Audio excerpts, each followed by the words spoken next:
আজকে 20 ফেব্রুয়ারি, আগামীকাল হচ্ছে 21শে ফেব্রুয়ারি। দেশের দুর্দশায় মোদের সবার অধিক বাইরে দূর, কোন দেশের গৌরবের কথায় বেড়ে ওঠে মোদের বুক। মোদের পিতৃ পিতামহের চরণধরি কোথায় রে, সে আমাদের বাংলাদেশ, আমাদেরই বাংলাদেশ। সবচেয়ে বেশি কাগজ ছাপা হয় যেটা হচ্ছে এই দেশে, এই বাংলাদেশে, পৃথিবীর সবচেয়ে বেশি, মানে একক দেশ হিসেবে। বন্ধুরা সুপ্রভাত, আমি এখানে বাংলাদেশ পুরাতন ঢাকায়, যেটা বুড়িগঙ্গার তীরে, বুড়িগঙ্গার পাড়েই বাংলা বাজার বলে যে জায়গাটি আছে, যেখানে অনেক বই প্রকাশনা সংস্থাগুলো আছে, সেখানেই একটা হোস্টেল যেটা বিউটি বোর্ডিং নাম, সেই বিউটি বোর্ডিংয়ে আমরা উঠেছি আমি এই মুহূর্তে বাংলাদেশে।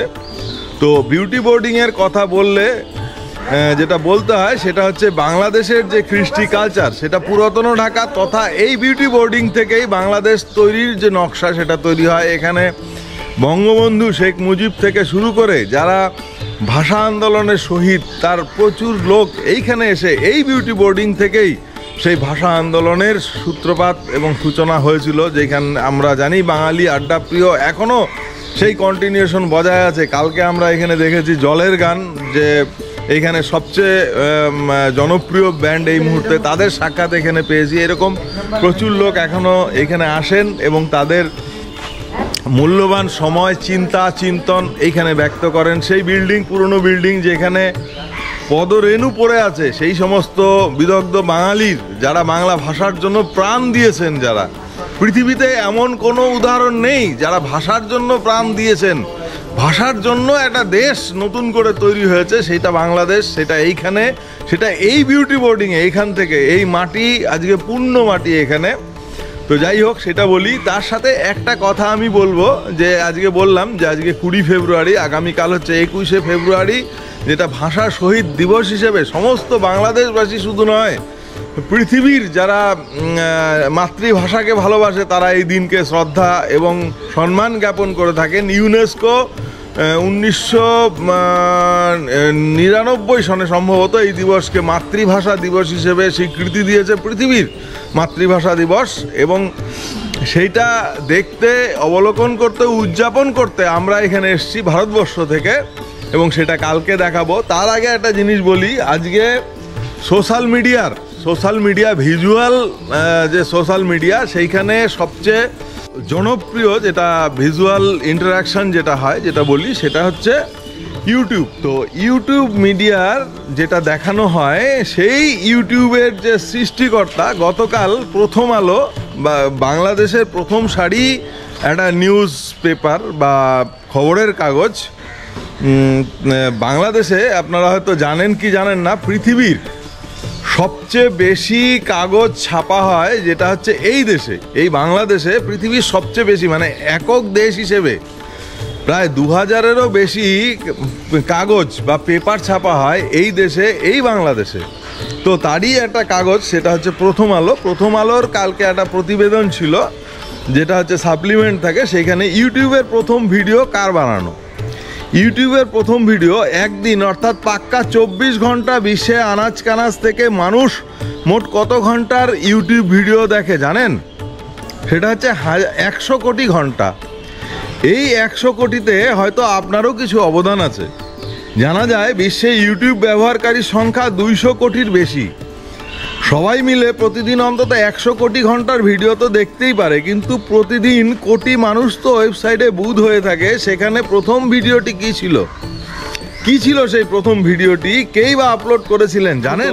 তিনি একজন বাংলাদেশি বংশোদ্ভূত সফটওয়্যার প্রকৌশলী, ইউটিউবের সহ প্রতিষ্ঠাতা। তার নাম জাভেদ করিম, মা ক্রিস্টিন, জার্মানির বাসিন্দা হলো। বাবা নইমুল করিমের বাড়ি বাংলাদেশে। জাভেদ করিমের মি অ্যান্ড দ্য জু শিরোনামের ভিডিওটি ইউটিউবে আপলোড করা প্রথম কন্টেন্ট 2005 সালের 23শে এপ্রিল ভিডিওটি আপলোড করা হয়েছিল।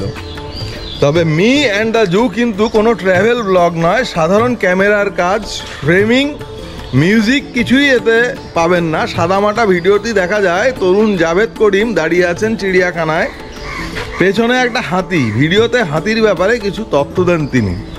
ভিডিওটি মাত্র 19 সেকেন্ডের। সেই ভিডিওটি শেষও নেই, মানে যে হাহালামলে আমরা ভিডিওতে আমার ভিডিও লাইক করুন, কমেন্টস করুন, সাবস্ক্রাইব করুন, সেই বিষয়গুলো কিন্তু নেই সেই করিম সাহেবের ভিডিওতে। অথচ 17 বছর আগে আপলোড করা ভিডিওটি এখন পর্যন্ত 25 কোটিরও বেশি বার সেই ভিডিওটি দেখা হয়েছে। সংখ্যা যে জাভেদ নামে ইউটিউব চ্যানেলটি দেওয়া আছে, সেই ইউটিউবের সাবস্ক্রাইবারের সংখ্যা 33 লাখেরও বেশি এই মুহূর্তে। তো এই ছিল তথ্য।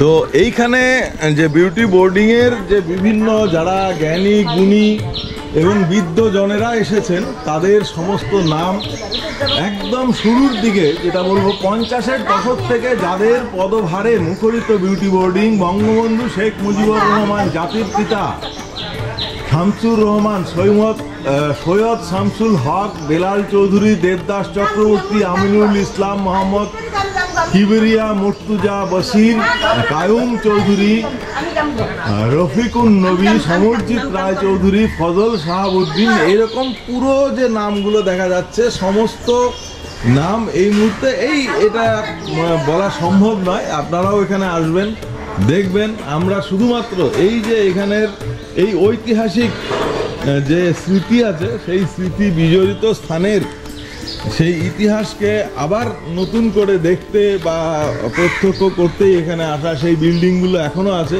এমনকি এই বিউটি বোর্ডিংয়ের প্রতিষ্ঠাতা শহীদ প্রহ্লাদ চন্দ্র সাহা 1971 সনে 28শে মার্চ পাকিস্তানি সৈন্যরা প্রহ্লাদ চন্দ্র সাহা, তার ম্যানেজার এবং বোর্ডার সহ 17 জনকে গুলি করে হত্যা করে। সকলের প্রতি শ্রদ্ধাঞ্জলি এখানে লেখা আছে। তো বোঝাই যাচ্ছে এই বিউটি বোর্ডিংয়ের যে ইতিহাস এবং তার যে ঐতিহ্য, কিছু আলো জলে চিরদিন, কিছু স্মৃতি থাকে অমলিন। তারক সাহা বিউটি বোর্ডিং এর প্রতিটি প্রান্তে আমরা আজও একজন তারক সাহাকে খুঁজি। সংস্কৃতি চর্চায় আপনার পৃষ্ঠপোষকতা চিরস্মরণীয় হয়ে থাকবে বিউটি বোর্ডিং পরিবার। আমরা বাঙালি সততই আমাদের আবেগ হয়তো অন্য অন্য জাতির তুলনায় বেশি। সেখানে মুসলিম বাঙালি, হিন্দু বাঙালি বলে কথা নয়।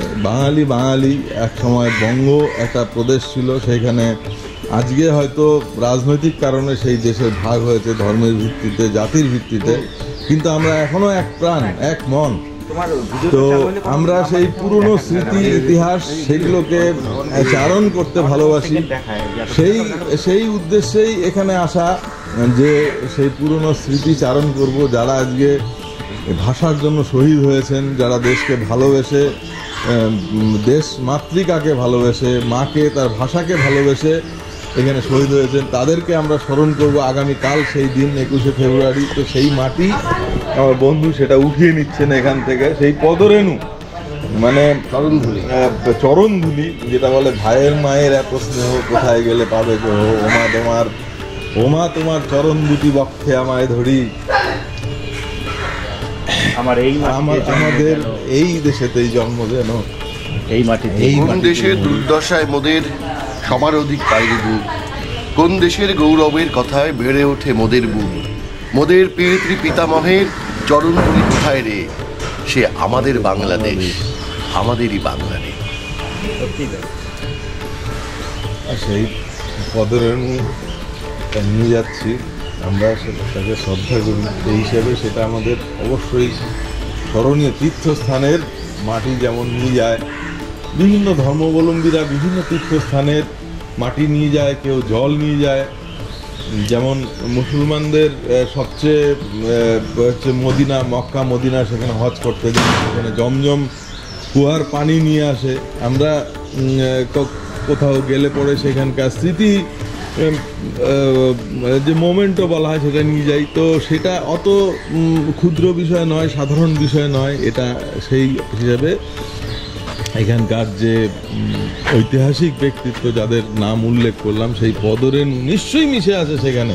মাটি ক্ষয় হয় না কখনো, এখানকার মাটি সেখানে চলে যায়, ইতিহাস তার সাথে যুক্ত থাকে। সেই ইতিহাস শুধু মাটি নয়, এটা মাটির সঙ্গে মিশে আছে তাদের ইতিহাস। সেই ইতিহাস নিয়ে যাওয়ার ক্ষুদ্র প্রচেষ্টা করলাম, সেটা যাই হোক আমাদের মতন করে।